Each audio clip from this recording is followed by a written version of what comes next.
since our preparation is just 2 weeks, I think at this point I am at my peak already. But yeah, my common day is getting out.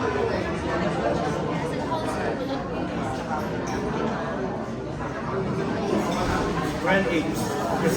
Both 8. Okay. Alright, since sa Indonesia gaganapin, nag-aral na ba kayo ng language nila or ng mga culture about Indonesia? Any idea? I only know terima kasih. Terima kasih in Indonesia. Abakapa. Sa Hawaii. Salamat po. Work on that in the coming days.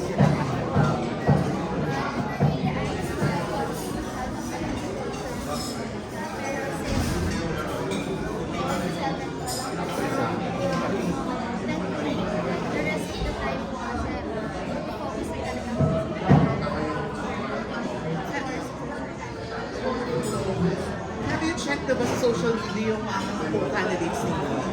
Yes. And sino kaya sa mga co-candidates yung feeling nyo na medyo matindi nyo yung kalaban? Mga ganon. Makaka-neck to neck nyo. Unfortunately, I'm not the only Mr. Philippines in the competition.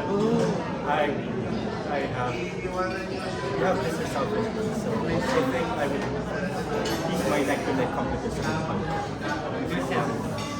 How about you, girl? As for me, I think Miss Thailand. Miss Thailand. Kasi I checked her socials Yeah. and nakita ko yung mga activities when it comes to culture and it was really amazing.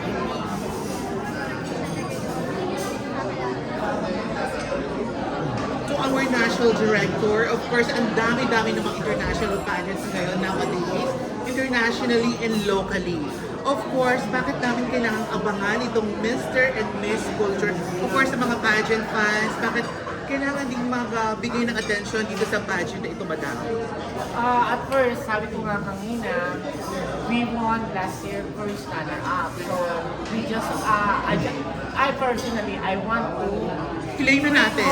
Claim the na natin, crowd. madam. Yes! You know, the Philippine fans and the pageant fans, you know, the Philippines very, they are clamor for the new crown again. Kasi nga, di ba, meron tayo sa pageant.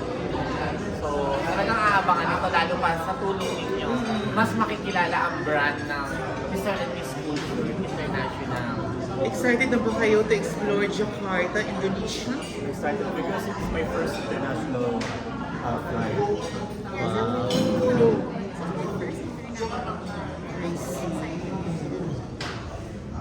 Sisi, tanong ka naman, Sisi. Alright, good afternoon. This is Jay from Pageant Trend. I'd like to ask Lemon Joy. So since you are a new face to the social media and of course to our pageant fans, how will you introduce yourself to this competition? How will you introduce yourself to this competition? As the new face of this pageantry.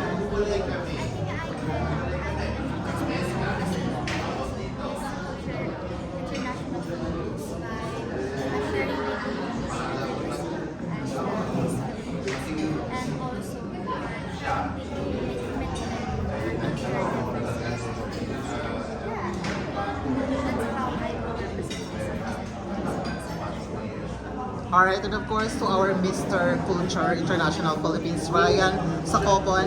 I know that you're a pageant veteran and you had your crown as well. What do you think is your advantage among the other candidates? Well, I don't consider myself a pageant veteran because I only participated in the provincial pageant, Mr. International pageant. I think my advantage is my dedication. I think that it's important for a candidate to be dedicated to one, what he does. And I think that I want this enough. I want Mr. Culture International title enough to win Mr. Culture International.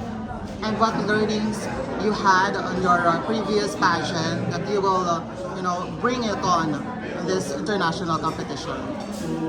Just go on. I've lost so many times already in Mr. International Philippines Batangas and Mr. International Philippines.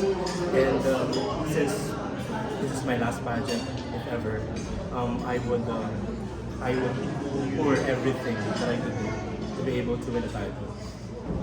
Okay, for our last question. No pa. Pero wala decide kasi. Oo, ang inaabangan ng lahat, of course, this question is very common and lumalabas sa mga The sa mga question of pageant question.